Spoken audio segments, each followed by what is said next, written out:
Saludos de nuevo por aquí en lo que ya casi se ha convertido en un clásico de la trayectoria de mi canal en este tiempo de verano. Aprovechando algunos ratos libres e intentando evitar este calor estival, os traigo un modelo español en activo, bien conocido, editado recientemente. Como no podía ser otro, Arnold reproduce el S114 o Avant, que seguramente habréis visto circular a escala real en líneas con origen o destino en algunas de las principales capitales españolas. Vamos a ver el resultado. Adelante intro.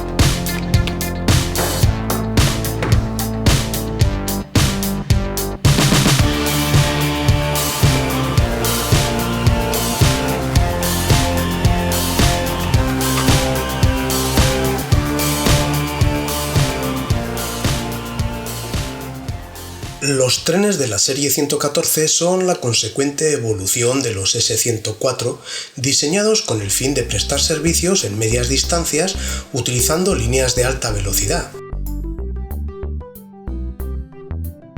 Su velocidad máxima comercial es de 250 km/h.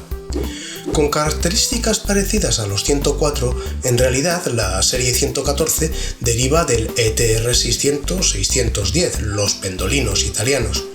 Se trata así de una evolución de los 104 con mejoras en tracción, freno y eficiencia energética, así como en el confort e interiorismo al configurarse todo el tren como clase única.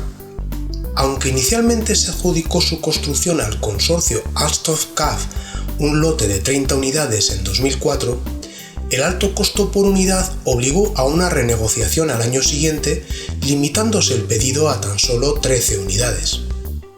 Empezaron a prestar servicio como Avant en junio de 2011 en la línea de alta velocidad Madrid-Segovia-Valladolid, y desde 2022 lo hacen entre Madrid-Puerta de Atocha y Puerto Llano. También prestaron servicio entre Barcelona-Sants y Lérida-Pirineos.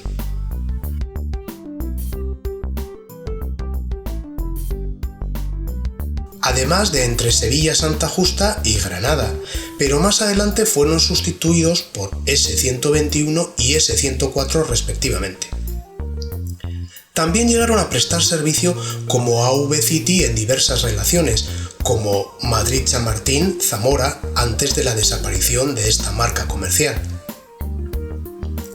Como podemos observar, el modelo está reproducido detalladamente, con un acabado que se asemeja en gran medida al real. De hecho, es difícil encontrar diferencias a simple vista, aunque alguna exista.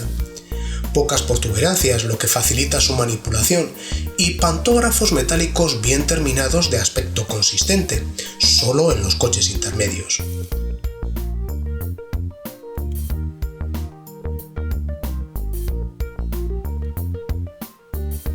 Un detalle interesante, el limpiavías del boje delantero.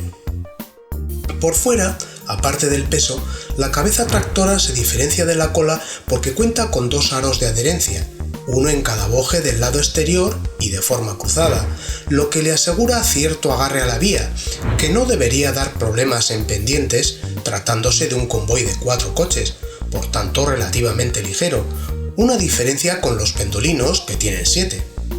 Esto probablemente como consecuencia de la renegociación del contrato antes comentada, lo que conlleva necesariamente a un elevado costo por plaza, el más alto de su categoría, solo un 20% más bajo que el de trenes de alta velocidad mucho más potentes y veloces, y hasta un 50% más alto que el de otros trenes regionales de alta velocidad.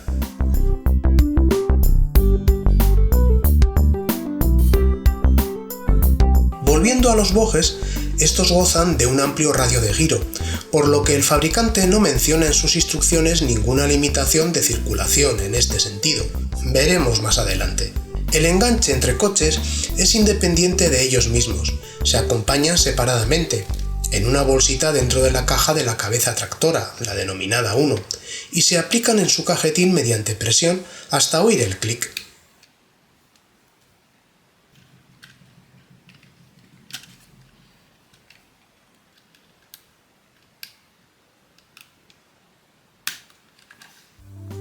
Aparte de la tapa abatible de la caja, que muestra un pequeño detalle histórico como el mencionado al principio y algunos de los datos técnicos del modelo real, en el interior encontraremos la hoja de despiece, la de uso y mantenimiento de la locomotora en 4 idiomas, alemán, español, francés e inglés, y en este caso la de las características del decoder digital, un Loxone V5.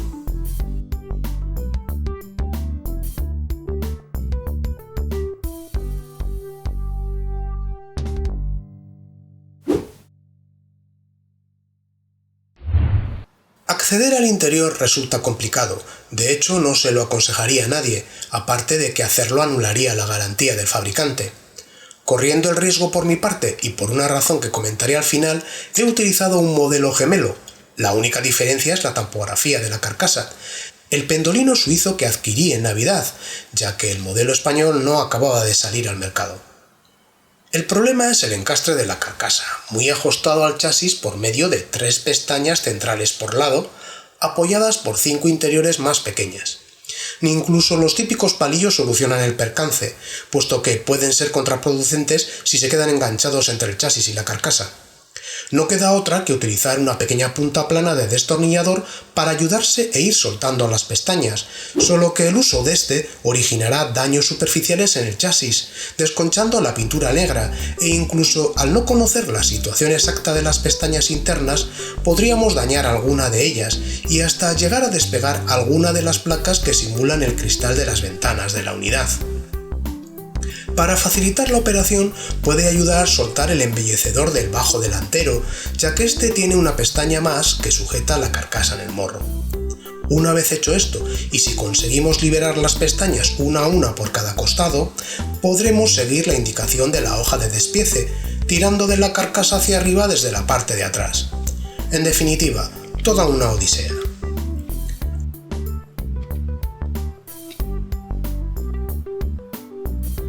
Ya abierta, en el conjunto, destaca la placa base, en donde va atornillado el altavoz y encastrado el decoder, del tipo Nest 18. Debajo de los asientos se encuentra encapsulado el motor con sus 2 volantes de inercia. En el morro, la placa LED de los faros delanteros con el cable de cobre que los conecta a la placa, al igual que la del testero superior. El acceso al motor, si tuviéramos que retirar este, sería posible destornillando la placa base, aunque sería necesario desestañar cables. En mi caso, un problema añadido, uno de los cables de contacto con el boje trasero apareció desconectado. Quizás esto sea la causa de que esta locomotora en concreto arranque a trompicones y se pare a velocidades lentas, un mal contacto. No así cuando elevamos el voltaje, que ya empieza a desplazarse adecuadamente. Si lo adquirimos en versión analógica, ni te cuento la papeleta de colocar el decoder y retirar el dummy.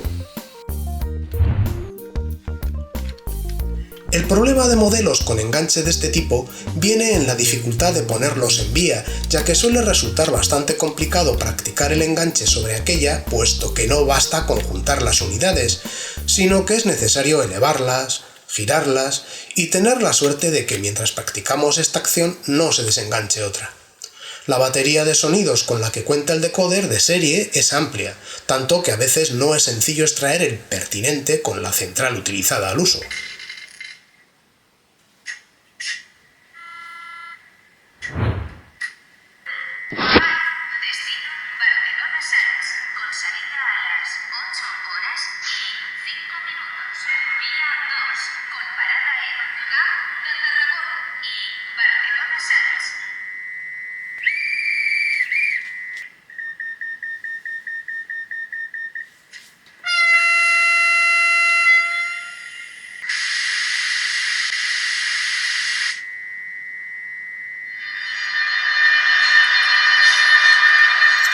En rodadura arranca de forma suave y la programación del decoder controla la aceleración progresiva. Sin embargo, exceptuando la locomotora, el resto del convoy parece ir un poco frenado, sobre todo debido al peso del coche de cola. En general, el modelo se desenvuelve correctamente siempre que lo llevemos por un recorrido sin complicaciones. Cuando no es así, como ocurre en ciertos lugares de mi maqueta, ascensos en curva, pasos estrechos, conexiones de vía deficiente, es otro cantar. En contra de lo que pudiera haber parecido en un principio, la tracción patina. El convoy se detiene y en ocasiones descarrila. Un calvario. La longitud de los coches, la distancia entre el morro y el boje, el limpiavías de este, complica circular por esos lugares en los que tropieza y hace descarrilar el boje delantero de la locomotora guía. Tras sucesivos intentos y grabación final en óvalo simple, la loco se detuvo y no volvió a funcionar. En vía de programación ya no reconoce el decoder, como si este no sirviera, por lo que deberá acudir al servicio técnico de Arnold. En definitiva, exceptuando un posible defecto de fabricación, un buen producto si se utiliza por recorridos bien diseñados, en llano y adaptados para desarrollar grandes velocidades, pero desaconsejable para maquetas como la mía, en las que intentas aprovechar al máximo el espacio disponible y en ocasiones ajustas el trazado en exceso. Hasta la próxima.